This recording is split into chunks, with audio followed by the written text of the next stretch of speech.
Olá pessoal, tudo bem? Vamos dar início ao bate-papo de Position desta semana. Vamos então conversar sobre os principais gráficos semanais, as principais movimentações. Separei aqui uma lista de papéis e a gente vou dando aqui meus pareceres sobre cada um. Tá certo? Sou o Fabrício, vamos dar um início então a este Position. Pessoal, semana passada o Bovespa havia deixado um candle de queda fora das bandas de Bollinger e abria espaço para mais quedas caso tivéssemos a mínima deste candle sendo perdida. Nós tivemos isso no pregão de hoje, que foi um pregão de uma queda forte, 2,60% praticamente. Tá? E aí nós temos como alvo, olhando aqui um gráfico semanal, o topo anterior, lá na zona dos 77 mil pontos, ok? Essa zona também coincide com a retração de 618 de Fibonacci dessa última pernada terciária. Então é lá que o mercado tem como zona de suporte mais importante e pode ser sim que tenhamos o mercado caindo até lá, ok? Do ponto de agora até suporte daria mais uns 5,70%, nada de muito absurdo, tá ok? Para o dólar, vamos fazer os devidos ajustes aqui. O dólar na semana passada sentiu a média móvel de 200 como suporte. Tá? Repara que ela estava ascendente.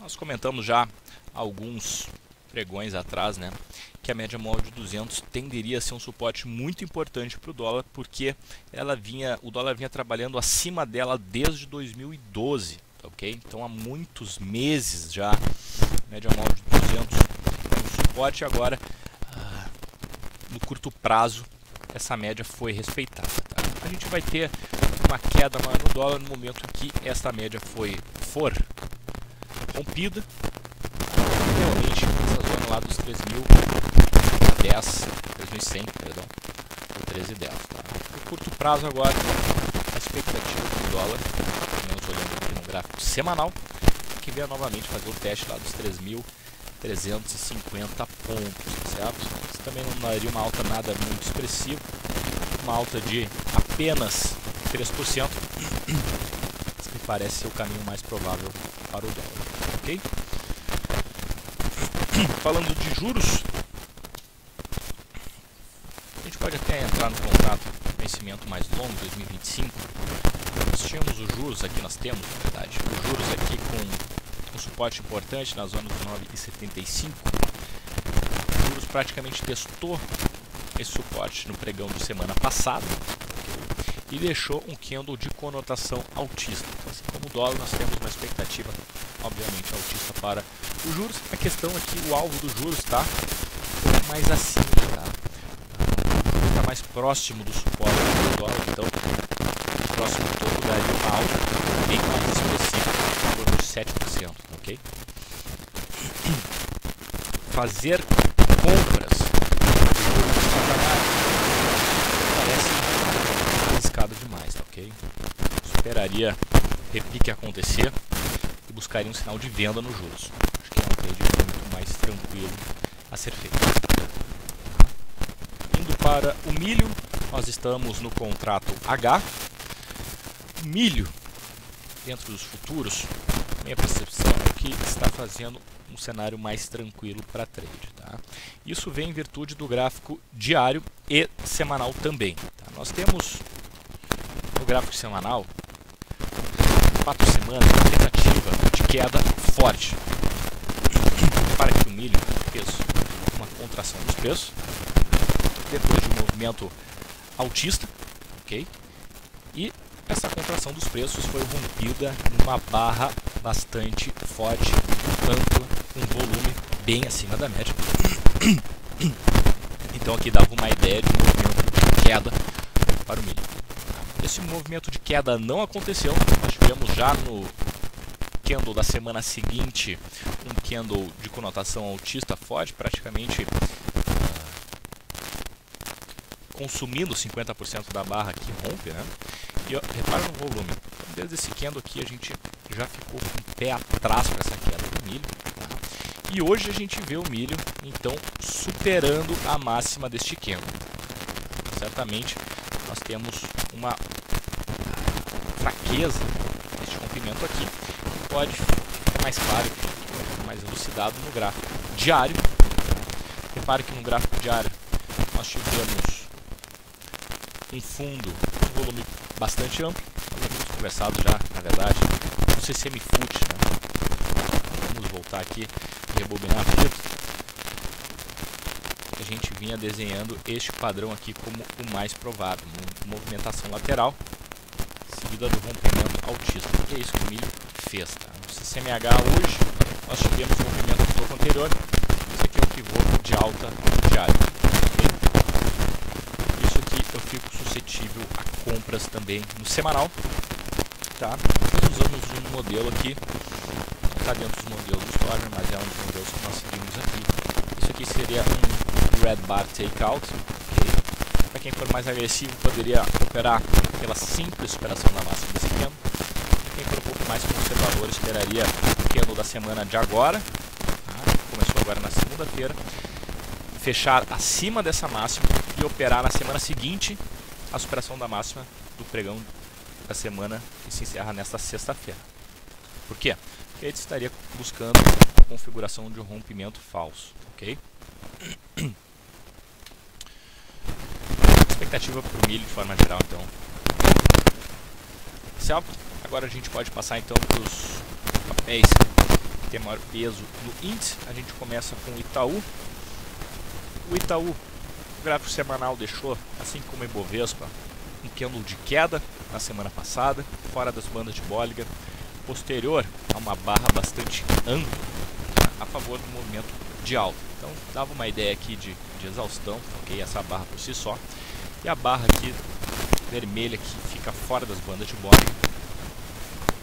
A gente pode procurar aqui alguma semana, vocês podem fazer esse exercício aí, tá? Com mais calma depois, e procurar algum candle que abra e fecha fora das bandas de Bollinger. É um candle bastante incomum de se acontecer. Isso sinaliza uma sobrecompra bem importante, tá ok? Bom, até onde o Itaú pode corrigir? Repara que o Itaú tem este canal de alta. Essa linha de retorno foi rompida há 2 semanas. Tá? E agora o que a gente pode ver é um processo de pullback indo testar esta linha de retorno, ok? Então esta linha é a área mais provável que o Itaú deve buscar. Teria venda aí? Bom, alguém mais agressivo teria buscado perda da mínima semana passada, tá? Mas fazer venda no gráfico semanal é dose. A melhor coisa a se fazer é esperar essa correção acontecer e buscar por um sinal de entrada na ponta compradora. Tá ok? No Bradesco, tá? Também deixou um candle feio, diria que até mais feio do que o Itaú, porque aqui o candle de semana passada consome mais do que 50% da barra anterior. Tá? O Bradesco já era um papel que há muito tempo vinha sinalizando maior fraqueza do que o Itaú. Então, acho difícil o Bradesco se segurar na mesma linha de retorno rompida como o Itaú fez. Tá? Essa linha está aqui. Repara que o Bradesco já está tocando essa linha hoje. Tá, ok? Então, dificilmente vamos ver o Bradesco se segurando. Então, a gente pode plotar um alvo mais abaixo. Tá? E este alvo estaria lá na média móvel de 21, que no momento está em 35,30. Ok? Vamos para a Ambev. A Ambev testou o topo lá dos R$22. Tá? Aqui no gráfico semanal está um pouco mais acima, até nos 22,30. Tá? E esse teste foi deixado um candle com uma sombra superior. Okay? Uma ideia aí que sim, os compradores tentaram romper essa zona de resistência importante em Ambev e não conseguiram. Agora, se nós tivermos a perda da mínima de semana passada, isso provavelmente vai trazer os preços mais para baixo. questão aqui é que a Ambev não tem tanto espaço para cair, tá? Pelo menos o alvo, o primeiro alvo que ela deve ir buscar é a zona dos 21,20, tá certo? Depois, claro, ela rompendo essa zona dos 21,20 é a próxima região de alvo, de suporte, um pouco mais abaixo, vai depender muito de como o mercado vai entender essa correção. Pode ser que sim, deve ter a buscar a zona dos 40. Aí é uma queda de preços um pouco mais significativa, tá certo? Indo para a Vale. A Vale está interessante, ela, dentre os papéis que a gente viu até agora, até sinalizaria uma compra, olhando exclusivamente o gráfico semanal, e essa compra iria ser acionada na superação da máxima do candle da semana passada, tá? A gente tem na Vale uma movimentação terciária forte, nós tivemos já 3 semanas de queda, portanto aqui pelos modelos do Stormer, tá? A gente já poderia pensar em uma compra na superação da máxima de semana passada. Mas, como o gráfico diário está se desenhando aqui, eu acho difícil isso acontecer, tá? Hoje a Vale tentou fazer um candle forte, inclusive superou a máxima do pregão de sexta-feira e voltou tudo, tá? Então os vendedores entraram com uma certa força ao longo do pregão, isso se traduz em mais quedas, tá ok? Se a Vale vir testar a zona dos 37, que é a zona mais provável de alvo, tá ok? Então, é este o caminho mais provável que a Vale venha fazer nas próximas semanas. Se ela vier testar a zona dos 37, a gente vai ficar bastante interessado para compras, tá ok? Então, esperemos essa correção finalizar para a gente reconsiderar comprar a Vale. Por último, as Petros, eu começo aqui com a Petro 3, inclusive, que dentro de um cenário vendedor que o mercado está exibindo, dentro das duas Petros é a melhor encaixada, na minha percepção. Isso porque nós tivemos também um candle fora das bandas de Bollinger, um candle Doji aqui, depois de uma estirada do papel, tá? Então o papel já vinha numa movimentação de alta, e aí neste último candle ele ainda dá uma esticada, dando ideia de exaustão, e aí no candle seguinte a Petro deixa um Doji fora das bandas de Bollinger, sobre compra iminente, e aí é claro que o cenário mais provável é de queda. Nós tivemos a perda da mínima desse candle, portanto agora a gente pode ver a Petro caminhando ali para a região dos 18,80, ok? Vamos para os papéis que mais chamaram a atenção, então, em relação à semana passada, começando por Brasil Foods. A gente vai seguir aqui a ordem alfabética, certo, pessoal? Começando por Brasil Foods. Brasil Foods na semana passada conseguiu fechar abaixo da zona dos R$ 36,00, rompe então o suporte mais importante, e a gente pode traçar um alvo em Brasil Foods pela projeção desse M aqui, lá na zona dos R$ 23,00, tá ok?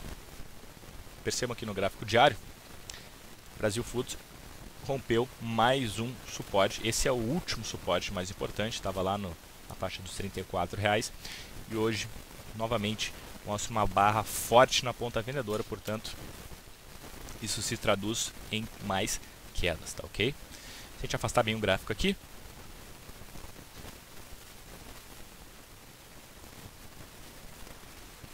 a gente vai ver que essa zona dos R$ 23,00 coincide com estes fundos aqui, ok? Então essa é a zona de alvo em Brasil Foods.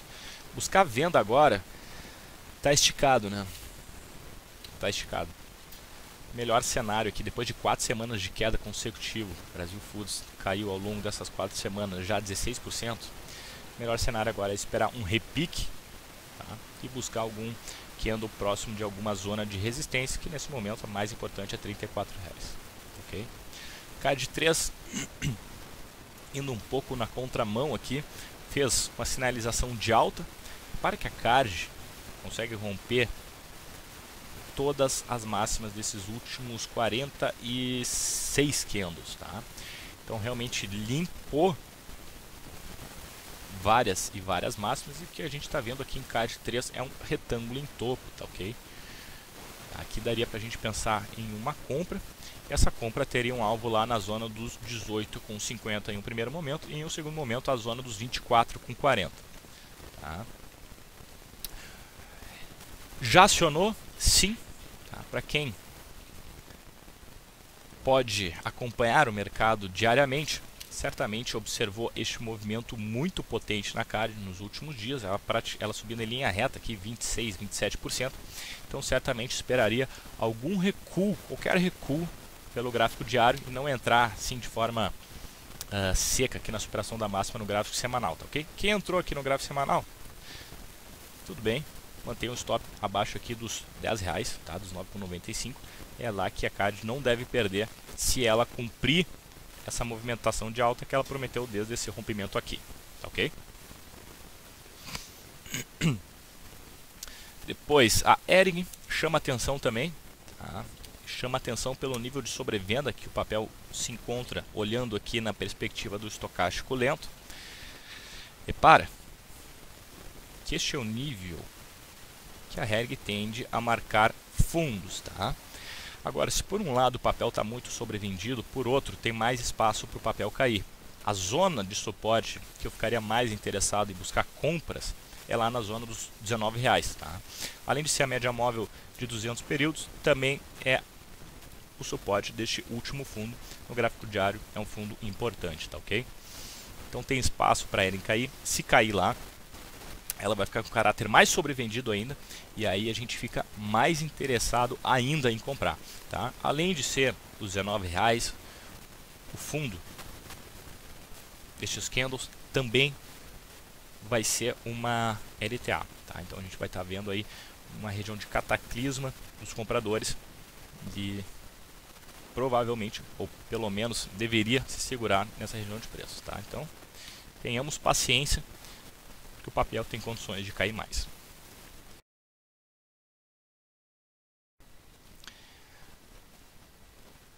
Croton, no mesmo sentido da Hering, também chama atenção em virtude da sobrevenda do papel. Tá? O estocástico lento também sinalizando uma sobrevenda importante. Olha só, se a gente sinalizar aqui, a gente vai ver que é mais ou menos neste nível de 6, 5, tá? Que a Croton marca fundos. Porém,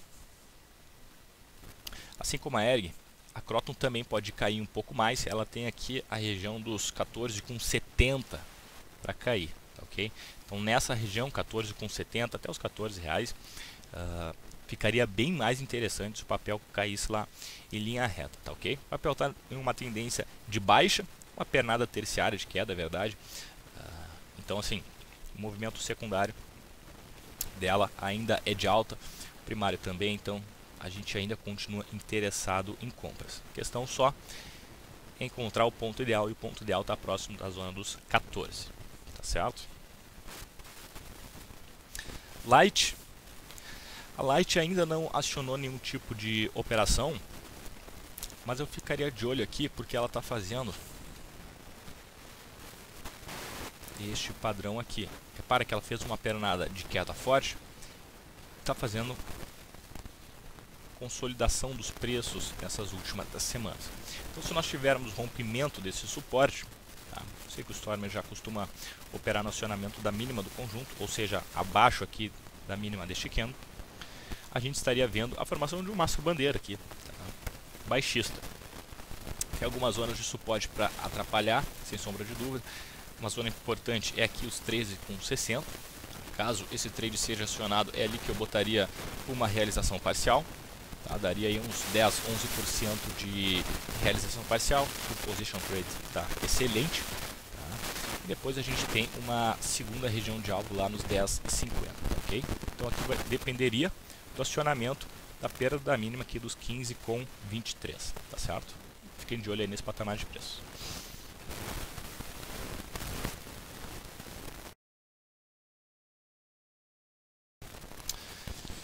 Voltando aqui, MRV3 também chama atenção. O papel rompeu um grande retângulo aqui, várias semanas. Tá. Rompeu algumas semanas, chegou a testar aqui a zona dos R$16. e agora vem fazendo um processo de correção, vindo testar a zona dos topos anteriores. Portanto, aqui em MR3 daria para a gente considerar uma câmera na superação da máxima da semana passada. Isso aqui também é um side buy. Na verdade, a gente já teve a mínima desse queda perdida, mas isso não invalidaria o sinal. Ainda daria para a gente considerar uma compra na superação da máxima da semana passada. Certo? O gráfico diário também hoje deixa um candle ali interessante, respeitando este topo. Portanto, a papel está interessante. Ok? A Petro nós já vimos. Porto Seguro dá uma ideia de queda também no gráfico diário, inclusive no pregão de sexta-feira ela deixou um engolfo de queda, tá? E aí no semanal, claro, a gente observa toda esta sombra no papel, tá? Candle também fora das bandas de Bollinger, dando ideia de sobrecompra. Se nós entrarmos nos nossos indicadores, a gente vê. Vou entrar aqui no estocástico, né? A gente vê que o papel está numa zona de sobrecompra, tá vendo? Bom, o que fazer aqui? Aqui ainda não acionou, ok? Mas um trade de venda seria iniciado a partir da perda da mínima do pregão de semana passada. Daria para estipular um alvo lá na zona dos R$39, ok? Se a relação é interessante, teria um stop de 7% com um alvo de 9,5%, né? Não é lá essas coisas, mas daria para ser considerado sim, ok? Qual 3? Aqui o cenário fica bastante desafiador. No gráfico semanal a gente vê qual 3 fazendo acionamento de um ponto contínuo. Para quem conhece os modelos, o ponto contínuo é quando os preços cruzam de cima para baixo, nesse caso a média móvel 21, e aí toca pela primeira vez, testam pela primeira vez a média móvel e fazem um sinal baixista. O sinal baixista que a gente está vendo aqui é um candle forte, uma ignição, a gente pode chamar, dando início a uma terceira onda. Então, a gente poderia plotar como alvo aqui, a gente pega esta pernada terciária de expansão e traça a partir do topo. Tá? E a gente vê o alvo lá para qual 3 em 24,14, daria até para alongar um pouco este alvo para a média móvel de 200, que é móvel e neste momento está nos R$23, ok? O papel chama atenção também para quedas. RADL, para quem estava interessado em comprar RADL, eu diria que provavelmente vão ter que esperar mais algumas semanas, tá? Aqui no gráfico semanal a gente vê o papel rompendo essa LTA, e a gente sabe que isso é um primeiro sinal de fraqueza para a tendência de alta do papel. Tá? Isso aqui por si só geraria venda, eu não apostaria nessa venda ainda, ok? Claro que é um sinal de fraqueza, claro que já é um sinal para não querer estar dentro de operações compradas dentro do semanal, tá? Mas ainda eu não vejo venda em virtude deste sinal, ok? Ajustaria o stop se eu tivesse comprado, mas não iniciaria uma operação vendedora. SLC3, gráfico semanal muito parecido com a Petro, deixa aqui, a gente pode chamar de enforcado, né? No pregão de semana passada tivemos um candle com uma sombra inferior. A gente tem que lembrar que o papel já vinha de 8 semanas consecutivas de alta.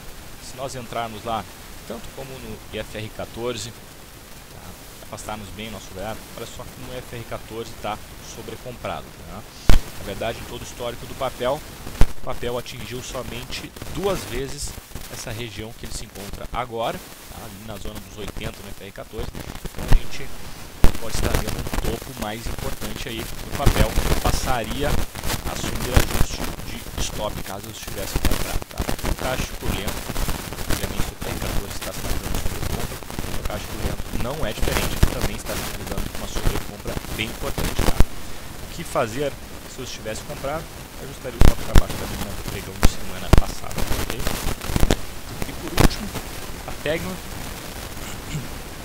O que também vai um pouco na contramão do mercado, tá? Aqui o sinal é de alta, a gente vê o papel numa tendência muito interessante de alta, desde lá do início de 2016, está próximo de suportes, além do topo anterior. A gente vê o papel também respeitando uma LTA de longo prazo, tá ok? E aqui o que a gente está vendo então é a formação de um triângulo altista, tá?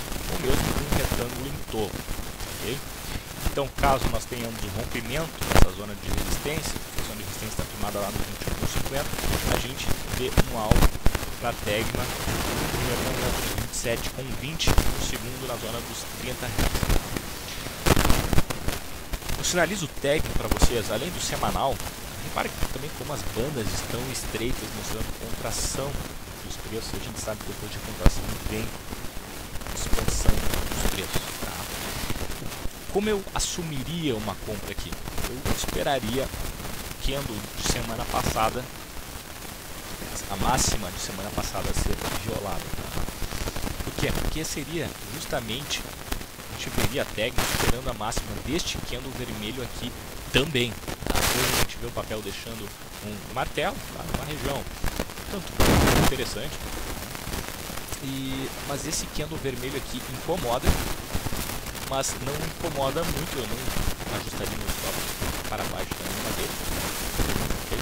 Mas se nós tivermos ele sendo ignorado, isso aí iria se traduzir em stops de vendedores e provavelmente a gente veria a Tegma puxando mais para cima, ok? Esses são os papéis mais interessantes, eu ficaria bastante atento à compra dele.